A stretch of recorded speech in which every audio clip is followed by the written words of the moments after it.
हैं। हम आप सब लोगों से कहना चाहते हैं, आज की तारीख में इस विरासत को आगे बचाना सिर्फ पार्टी के हित में जरूरी नहीं है, राज्य के हित में। जननायक कर्पूरी ठाकुर जी जिनके लिए संघर्ष कर रहे थे, उनके हित में इस विचारधारा को आगे बचाना, इस विचारधारा को आगे ले चलना, इसकी नितांत आवश्यकता है।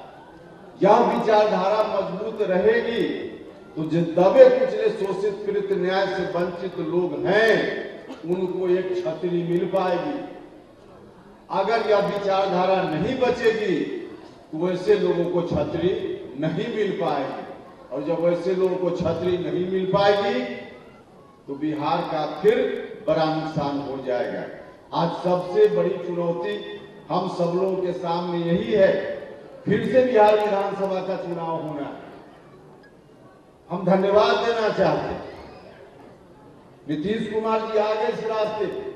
आज बिहार की सरकार नीतीश जी के नेतृत्व में इस विचारधारा को आगे ले चलने का काम कर रही है, और देश के स्तर पे जननायक कर्पूरी ठाकुर जी की विरासत को ध्यान में रखने का काम अगर किसी ने किया तो उस व्यक्ति का नाम हमारे आदरणीय प्रधानमंत्री नरेंद्र मोदी।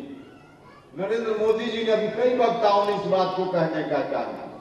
उसके पहले की किसी सरकार में, जिस सरकार में लालू यादव जी बहुत बड़ी ताकत में होते थे, उस वक्त कांग्रेस के समय में जो चाहते लालू जी भारत की सरकार वह करती।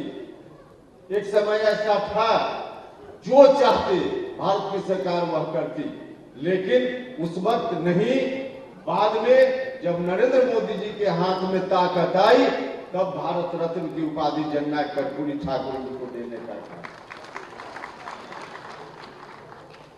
तो हम भारत रत्न की उपाधि भारत की सरकार ने जननायक कर्पूरी ठाकुर जी को दी। इस बात के लिए इस सभा से हम सब लोग मिलकर एक बार हाथ उठाकर भारत सरकार को धन्यवाद देने का काम करें, आदरणीय प्रधानमंत्री जी को धन्यवाद देने का। तो हमारे प्रधानमंत्री जी, भारत की सरकार भी आज खास करके बिहार के हित में हर तरह से बिहार आगे बढ़े, इस बात को ध्यान में रखते हुए भारत सरकार काम कर रही है।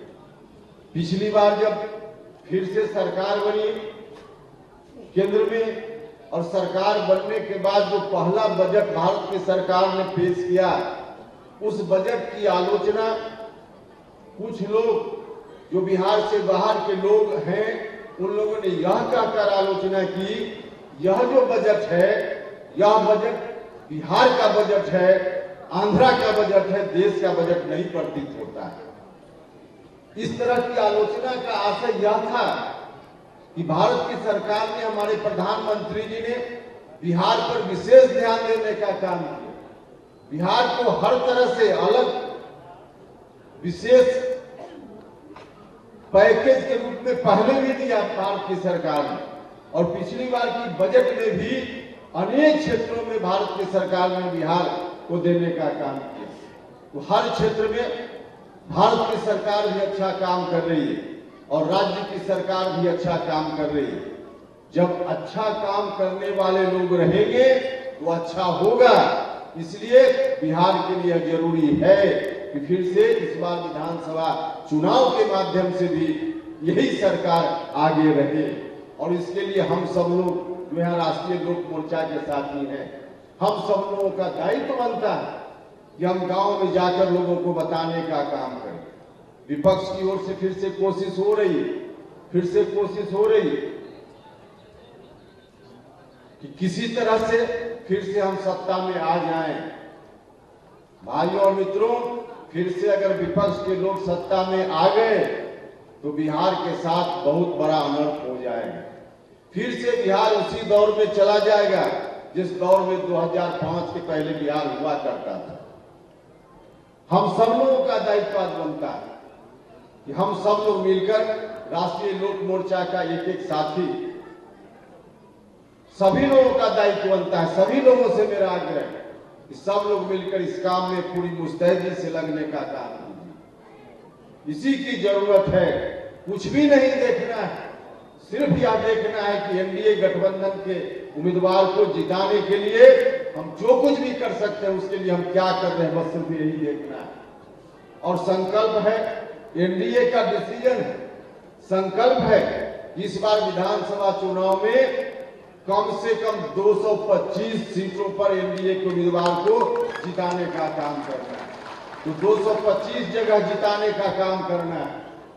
अभी बता रहे थे रामेश्वर जी कि अगला मुख्यमंत्री के रूप में इनके कहने का भाव यही लग रहा था कि अगला मुख्यमंत्री के रूप में कोई हम लोगों के बीच का कोई व्यक्ति हो। देखिए, नीतीश कुमार जी भी हम लोगों के बीच के आदमी हैं। नीतीश कुमार जी हम लोगों के बीच के आदमी हैं और नीतीश कुमार जी एनडीए की ओर से बाकायदा तय नाम है। उन्हीं को अगले 5 साल के लिए उनके नेतृत्व में ही चुनाव भी होना है और अगला 5 साल के लिए नीतीश कुमार जी को फिर से मुख्यमंत्री बनाने का काम करना है। इसमें डेविएट नहीं होना है। अपनी ताकत जरूर मजबूती से बढ़ाने की जरूरत है, लेकिन नीतीश कुमार जी के नेतृत्व में चुनाव होगा, नीतीश कुमार जी के नेतृत्व में सरकार बनेगी और हर तरह से बिहार आगे बढ़ेगा। आगे बढ़ाने में हम सब लोगों का योगदान निश्चित रूप से होना चाहिए। और जो पार्टी के साथ ही पार्टी से जुड़े हुए लोग, चाहे राष्ट्रीय लोक मोर्चा के रूप में या उसके पहले राष्ट्रीय लोक समता पार्टी के रूप में आप सब लोग रहे, उस वक्त और आज में राजनीतिक दृष्टि से एक बहुत बड़ा फर्क है। पहले जब जब हम लोग रहे राष्ट्रीय लोक समता पार्टी के रूप में या राष्ट्रीय लोक मोर्चा शुरुआती रूप में, उस वक्त और आज में फर्क है। उस वक्त हमेशा एक तरह से कहिए कि सत्ता से दूर हम लोग रहे हैं, खासकर बिहार में। लेकिन इस बार पहली बार न सिर्फ सत्ता के साथ है, बल्कि 2025 में फिर से जो सत्ता आएगी उस सत्ता का एक हिस्सेदार भी राष्ट्रीय लोक मोर्चा होगा। जब हिस्सेदार हम होंगे तो एक एक साथी जो किसी भी स्तर पे पार्टी के साथी हैं, सब लोगों की भागीदारी उसमें होगी। यह बात ठीक है कि विधानसभा चुनाव में हर कोई चुनाव नहीं लड़ सकता।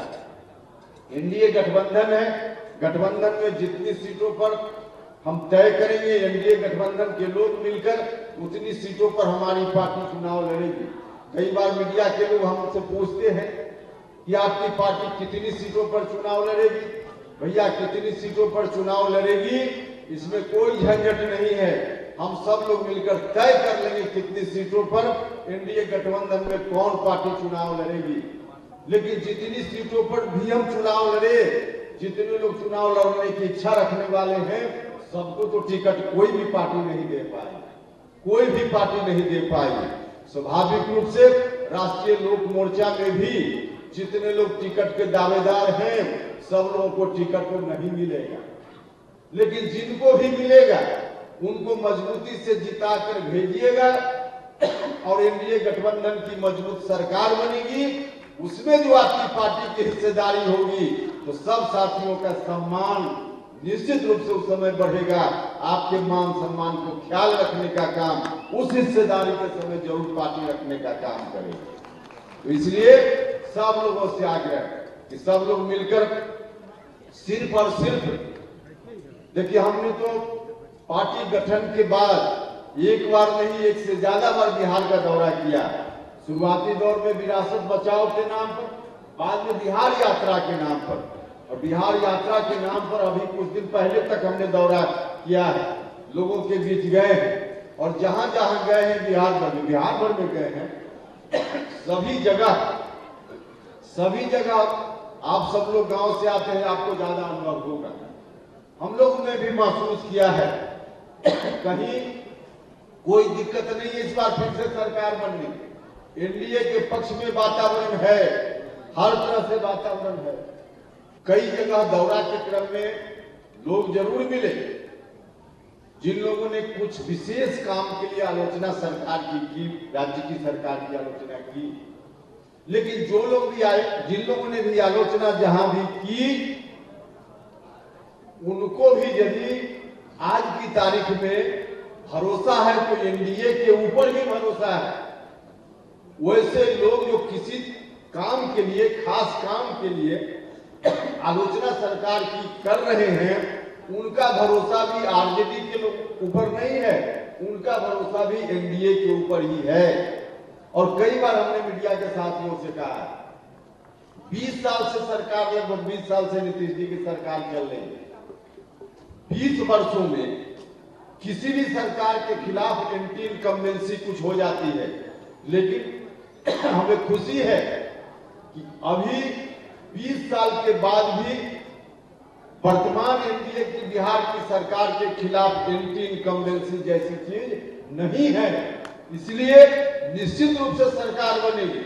अब विपक्ष के लोग कुछ मुगालते में हैं, और कुछ तो मुगालते में और कुछ जानबूझकर लोगों को झांसा देने के लिए, लोगों को दिग्भ्रमित करने के लिए उनकी ओर से भी कोशिश हो रही है। स्वाभाविक रूप से जब राजनीति करते हैं लोग तो कोशिश तो होगी, लेकिन उनकी कोशिश सफल न हो, इसके लिए हम सब लोगों को सचेत रहना पड़ेगा। जरूरत इस बात की है कि उनकी कोशिश को हम सब लोग सफल नहीं होने।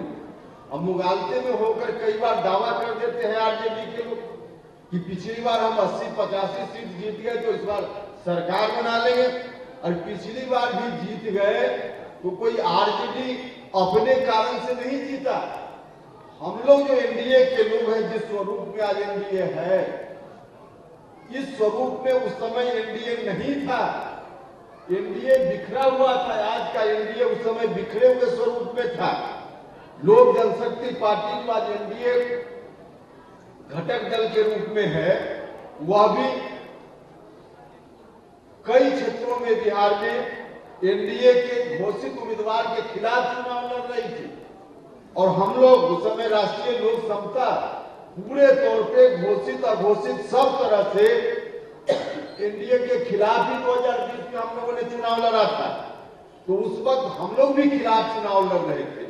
पूरा का पूरा शाहाबाद का इलाका और कुछ मगध का इलाका साफ हो गया। एनडीए बिल्कुल एकाध सीट जीता करना सिर्फ 2 जगह, बाकी कहीं एनडीए नहीं जीत पाया। इसका भी कारण था कि उस वक्त राष्ट्रीय लोक समता पार्टी के रूप में हम लोग एनडीए के खिलाफ थे, और लोक जनशक्ति पार्टी भी आंशिक रूप से उनके साथ थी और आंशिक रूप से उनके साथ नहीं थी।